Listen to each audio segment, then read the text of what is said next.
omukulu oyo gwe bayita Baby Deo oba oyinza omuyita Mbaziira Deo yaziikiddwa olunaku lwa Geoside z'emubende eyo. kati nno nga bwe yayimba akayimba ako kasuku, akayimba ako bake kamuse naye kuba bw'owuliriza emboozi ey'akasuku olulimi yali mu luyimba olwo olulimi lwe lwamuta. kati omukulu ono waliwo akatambi akalabise, waliwo akatambi kayogera ne mukwano gwe mu bigambo ebyasembayo ng'alaga nti omukulu no Baby Deo yali asaba ng'ali mu mbeera ey'okugamba nti oba ensaagi kooye oba byali birowoozo depression, embeera ey'okubanga ayinza okuba waliwo ekyali kimutawaanya. akatambi kano bw'owulira emboozi engeri gye yayogeramu yali ayogera bikakasa naye nga kuyinza okuba nga n'omwenge gwali kweguli, naye nga ekikulu obubaka bwe yali agamba nti oba yina embeera gye yayingirira nga mulimu ebitaatambula bulungi Baby Deo. kati mu katambi kano kaddakiika nneneko naye nsobodde okuba ate nga nkatemyetemye, osobola okuba ate nga okawulira olulimi lwe lwasobodde okuba nga bwe yagambira mu kasuku. sooka owulire bw'oti. JP mpulira njagala kufa. JP ono Baby Deo ampulira mpulira kisiganje bambi njagala kufa. Ndi mu vibe ez'okufa naye ng'ebyaddala njagala kufa. ate nfe nga nfudde ne bakyali bange mikwano gyange abantegeera ye JP. That's why mpulira njagala kufa. Nina kusembayo nga njogedde naawe era ndisembayo nga njogedde naawe mu kufa kwange. nange mpulira njagala kufa JP. nze kati genze neesabira okufa mpulira I need to rest in peace, mpumule emirembe for sure. kati bino ebintu oyinza obitwala ng'omuntu n'essaawa zetulimu zizino ssaawa 8 zigenda mu mwenda. mpulira njagala naye mu kufa kwange JP njagala kufa nga njugira n'abantu abanjagala n'abantu nange benina yeggwe, naye mpulira I need to rest in peace. ate nvuddeyo emabega mama w'abaana ye mugambi n'ebyapa n'ettaka lyange. waliwo n'ekyapa ky'ettaka lino nalisasudde lyawedde liri mpigi, so nabe mugambi nkaabye olunaku lwaleero. emboozi ya Baby Deo wano yabadde ku ssimu ebimu ku bubaka bwe yasembyeyo okwogera ne mukwano gwe bayita JB. bagamba nti olulimi lutonzi.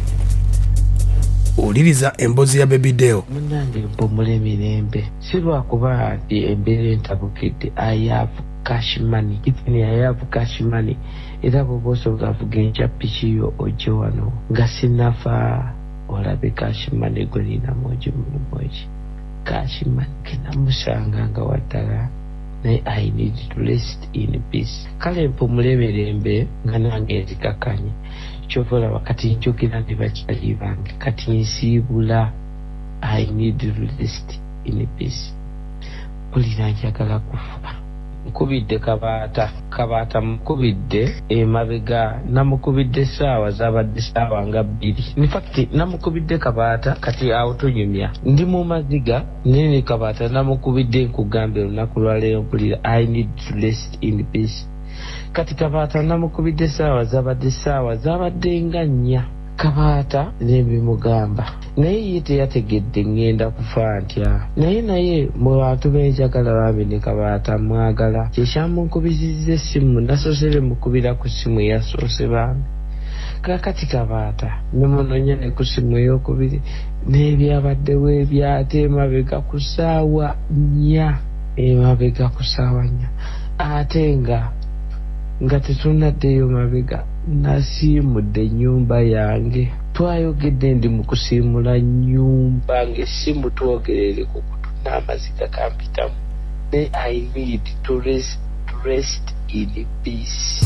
haya basi ng'agamba ayagala kuwumula afa awumulire ddala. Baby Deo mu mboozi ye agamba nti abadde ne ssente nnyingi obanga zimubuzizaako emirembe. ulira nga nsibula bakyali bange benjagala mulamu. twayogedde byonna nekugamba nze nkuba nakyeyo ate nga nkikuba mu maka gange Even I have money and the rich man. Money, I have cash money. Nina byonna. Kale Katonda byantondera okuba nabyo ku nsi munange yabimpa. I need to rest in peace. Ngaze. Kati obwo obudde bwe twabaddemu emisana twayogedde n'enkwerekereza nga naawe okooye nange nkooye gwomanyi essaawa zinayogedde naawe ejjebbi emisana ojja kujjukira nga kigambo kimu ku kimu naye I need to rest in peace nga siina nsonga nti kino kye kinneme naye ate era ensonga njirina kati eno ensonga ate yegenda yejagaza nze nve mu nsi muno kyova olaba y'ensonga ate gwe nino gigamba yeggwe jjebbi naye ngambye leero mukazi wange njogedde naye essaawa zibadde 3 oyo ssaawa 3 hours akaabye akoze byonna naye I need to rest kale mpummule kubanga byonna mbikoze bwe tuba tunoonya ssente nzirina tuziwa noono omwana ne batubba naye byonna mbirina even I have era singa osobola n'okuvuga piki yo nga bwe wandeeta wano. Aya basi Baby Deo Star ng'ategeeza mukwano gwe yamugambye recording nga obubaka buno ojja bubateerako yabadde amanyi oba ali mu kusaaga mu busaazi ekiro ekyakeesa we yafiira Mengo jimayo oli mukundo kyalinga mwana. Ate bajjabbi uli akyobula nkugamba record zizi bino bigambo. Olaidde omwana oli kunta kyalinga mbo. Record. Anti laba yekyende kugamba kati yagala gamba nti omusajja yampa akadde nangamba nti yafunye ne firidani naye sabirikodinga kati era tolibimanya kati oliwulira yesse omulala nga yesse anywedde firidani bamunywa bunywi kati nange nakafunya akakika firidani ulira gyoli wejede twakomye inagula bbiya katulya byewaguze ebyaki ebya firidani anti bonywa kalya kati kansoke nkubulira singa waki waguzeemu vini nze kyobuuza kimanyi kati vini akuba nnyo vini webakoze kibayita to appreciate ati Deo program yetwadde tubala twakagitandika osegera ati gwe jjebbi tolina musango kyokoze kyobulaba nkugamba ebigambo bintu n'okubirikodinga birikodi nagati nze nentuka nenkugamba nti ngamba kyenkoze okunyumya wali eri nga ndi mu kofini nga gwobateera mu buteesi record this one ebyogera biruma naawe records obugaanye nga naawe tonjagadde golowooza nnimba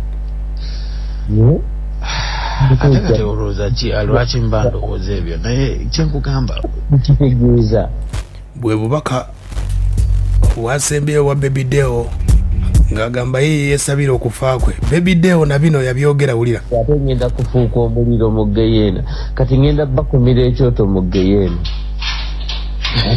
akubwekya akati nze bagendere mbalindirire nga buli ajja asanga nze nakumye ennaali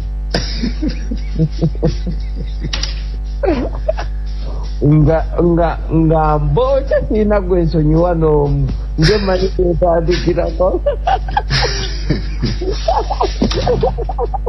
nge manyi buli ajja nga ndaba nti gwe wabikola otya bye nakola ku nzinde kati ngenda kubookya kati keŋŋende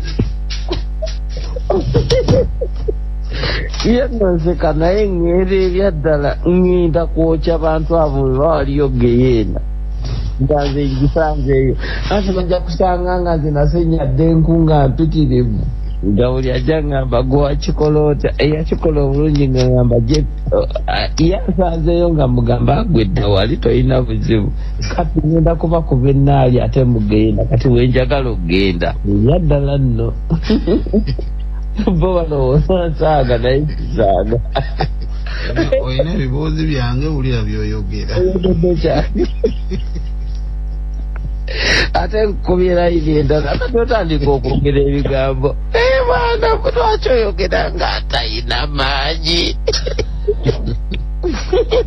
mwana kiki oli otute ku nnyimba zange wulira byoyogera kati mbudaabuda nno waliwo kye bayita okubudaabuda omuntu naye nze ŋŋenda kwetta gye bibadde kuba mugambye ebiki yamanyi naye nze ŋŋenda nno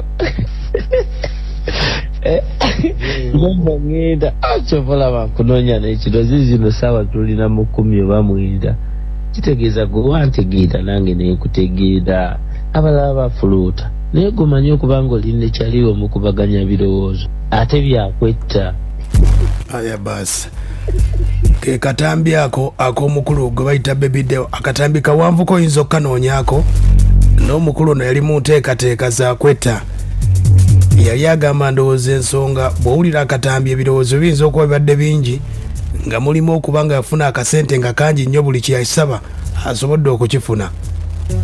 Baby Deo ke katambi ako yali atuuse n'okuwa okugamba nti agule faladani amunywe akabenje ke kamututte. Ye mukulu we Baby Deo yesabidde okufa. Olulimi baluyita olulimi lutonze. Weesabira ekirungi